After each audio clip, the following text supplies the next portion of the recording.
आ जाओ, आज के क्लास में हम लोग सत्याग्रह के बारे में पढ़ेंगे, ठीक ना। तो सत्याग्रह, साइमन कमीशन पढ़ चुके थे ना हम लोग। सत्याग्रह आंदोलन क्या है?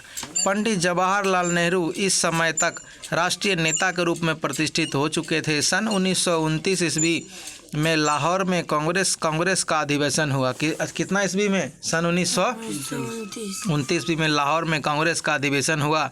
उसमें वे कांग्रेस के सभापति चुने गए, कांग्रेस के सभापति चुने गए। तो इसको मार्क करने वाला बात है, 1929 के कांग्रेस के लाहौर अधिवेशन का सभापति कौन था?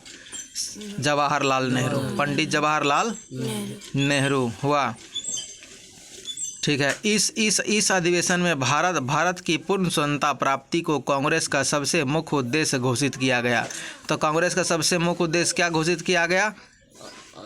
कांग्रेस का सबसे मुख्य उद्देश्य क्या घोषित किया गया? भारत की पूर्ण स्वतंत्रता प्राप्ति, भारत की पूर्ण स्वतंत्रता प्राप्ति।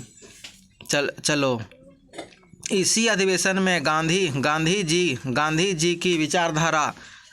की विचारधारा के अनुरूप सत्याग्रह करने का निर्णय लिया गया। कौन सी किया गया? सत्याग्रह निर्णय, गांधी जी की विचारधारा के अनुसार।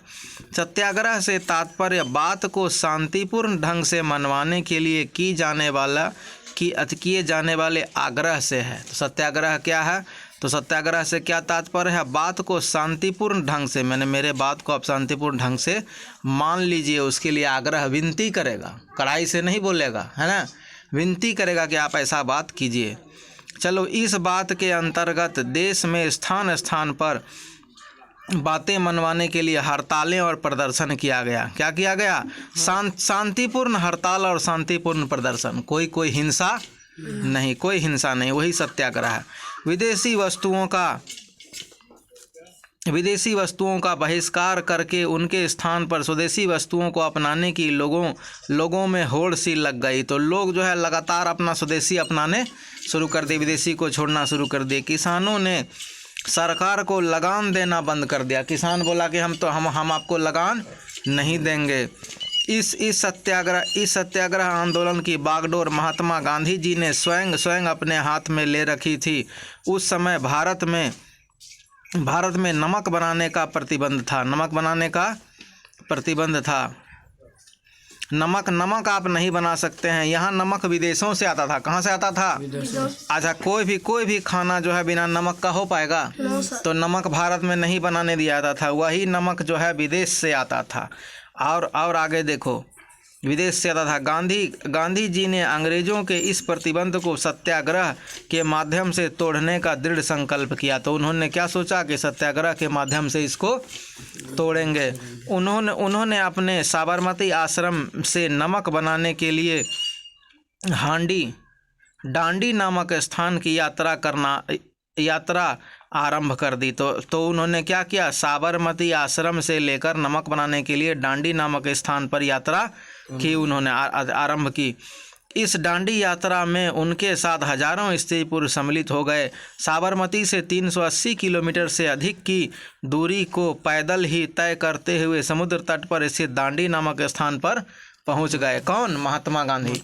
तो नमक सत्याग्रह उसी में हुआ जिसमें कि नमक भारत को खुद बना सके। चलो आगे देखो, यहाँ इन्होंने समुद्र के खारे जल से नमक बनाकर अंग्रेजी सरकार का नमक कानून तोड़ दिया। तो क्या किया? समुद्र के खारे जल से नमक तैयार करके अंग्रेजी सरकार के कानून को तोड़ दिया। गांधी जी द्वारा नमक कानून तोड़ते ही लोगों में अंग्रेजी कानून को ना मानने की भावना जागृत हो उठी।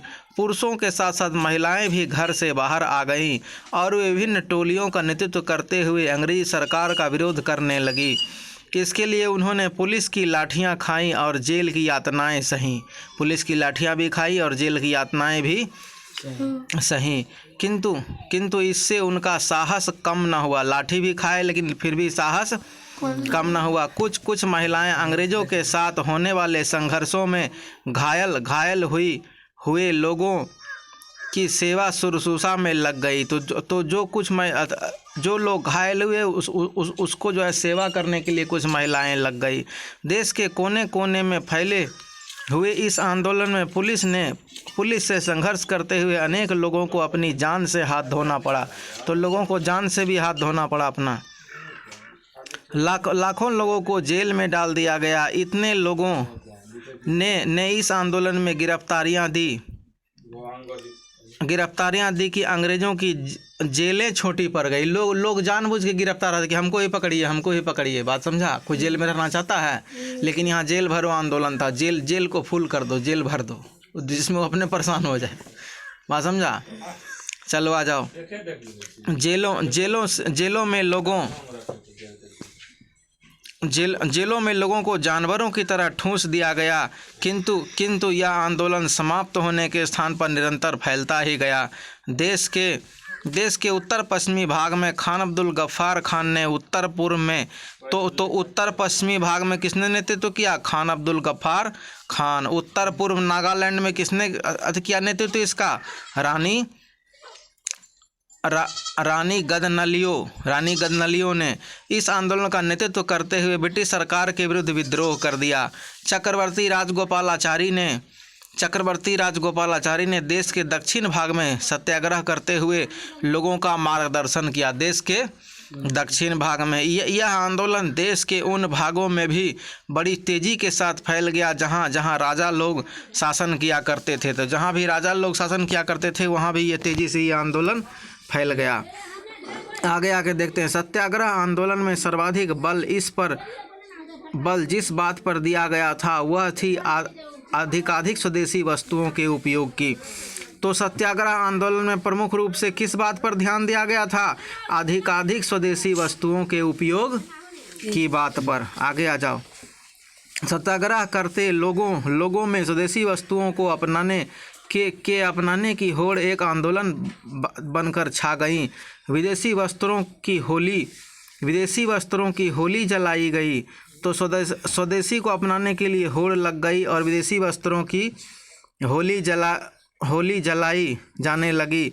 देश में निर्मित कपड़े की आपूर्ति बढ़ाने के लिए घर में चरखों पर सूत काता जाने लगा तथा और हथकरघों पर खादी बुने जाने का काम जोरों पर चल पड़ा। स्वतंत्रता के योद्धा सेनानियों ने अपने वेशभूषा के लिए खादी को चुना। क्या चुना उन्होंने? स्वतंत्रता के लिए आंदोलन करने वाले उन्होंने खादी को चुना। देश में खादी वस्त्रों का प्रचलन इस प्रकार बढ़ गया कि जिसको देखकर लगता था कि जैसे स्वतंत्रता का आंदोलन खादी आंदोलन में परिवर्तित हो गया। किस आंदोलन में? यह स्वतंत्रता का आंदोलन नहीं है बल्कि खादी का आंदोलन है। किसका आंदोलन है? खादी वस्त्रों का में परिवर्तित हो गया हो। तब अब लोग अपने ही देश में बनाई साबुन कागज़ तो लोग क्या करने लगे? जो साबुन अपने देश में बना है, कागज़ कपड़े चमड़े से बने सामान आदि का उपयोग अधिकाधिक करने लगे।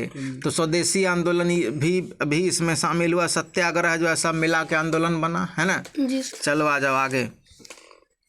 इसमें प्रमुख रूप से नमक सत्याग्रह हुआ है ना। साबरमती आश्रम से दांडी तक की यात्रा हुई थी। अब आ जाओ भारत सरकार अधिनियम 1935। भारत सरकार अधिनियम 1935 में क्या है? सत्याग्रह आंदोलन से ब्रिटिश सरकार की मानो नींव हिल गई। सत्याग्रह आंदोलन से ब्रिटिश सरकार की नींव ही हिल गई। इसलिए सन 1935 ईस्वी में भारतीय सरकार अधिनियम में कुछ सुधार करने का प्रयास किया गया। इस योजना के अंतर्गत केंद्र में संघीय सरकार बनाने तथा प्रांतों में जनता द्वारा चुनी हुई सरकार द्वारा लोगों को स्वायत्त शासन प्रदान करने का निर्णय लिया गया। तो क्या लिया गया कि केंद्र में जो है इस योजना के अंतर्गत केंद्र में संघीय सरकार बनाने तथा प्रांतों में जनता द्वारा चुनी हुई सरकार दोबारा लोगों को स्वायत्त शासन प्रदान करने का निर्णय लिया गया। द्वारा लोगों को तो क्या किया गया? केंद्र में तो केंद्र सरकार रहेगा है ना, लेकिन राज्य में जैसे भी नीतीश कुमार है ना मुख्यमंत्री, तो राज्य का सरकार जो रहेगा वो जनता चुनेगी। कौन चुनेगा? जनता। हाँ, जहाँ जनता चुनेगी राज्य का सरकार। किंतु इसके साथ ही प्रांतों की सरकार पर नियंत्रण बनाए रखने के लिए वहाँ के गवर्नरों को अनेक अधिकार प्रदान किए गए। लेकिन जो है वहाँ पर नियंत्रण बनाने के लिए गवर्नरों को बहुत ज़्यादा अधिकार दे दिया अंग्रेजी सरकार ने। किसने दिया? वही है भारत सरकार अधिनियम की। केंद्र में तो अंग्रेज रहेंगे, लेकिन राज्यों में जो है जनता द्वारा सरकार, चुनी हुई सरकार बनेगी, जिस पर नियंत्रण रखने के लिए गवर्नर को असीम पावर दे दिया गया। यद्यपि कांग्रेसियों को सरकार के ये सुधारात्मक प्रस्ताव उचित प्रतीत नहीं हुए, फिर भी वे एक बार अंग्रेजी सरकार को आजमाना चाहते थे। तो कांग्रेस लोग पसंद नहीं किया कि वो सब ने लटपटा, पूरा ही खाली कीजिए भारत को, बात समझा, भारत को पूरा ही खाली कीजिए। लेकिन जो है अथी क्या बोलता, फिर भी वो चाहे कि अच्छा देखते हैं कि इसके आगे ये करता क्या है, इसके आगे किस तरह से आगे का काम करता है।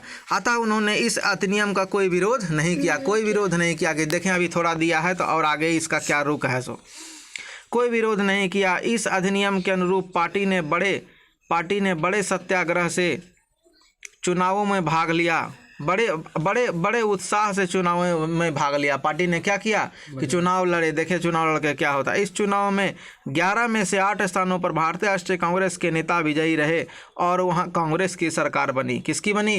कांग्रेस की सरकार बनी। तो आज हम लोग 2 चीज़ पढ़े, भारत सरकार अधिनियम और सत्याग्रह आंदोलन, सत्याग्रह, है ना। ठीक है, अगले क्लास में और आगे पढ़ेंगे, ठीक ना। जी सर।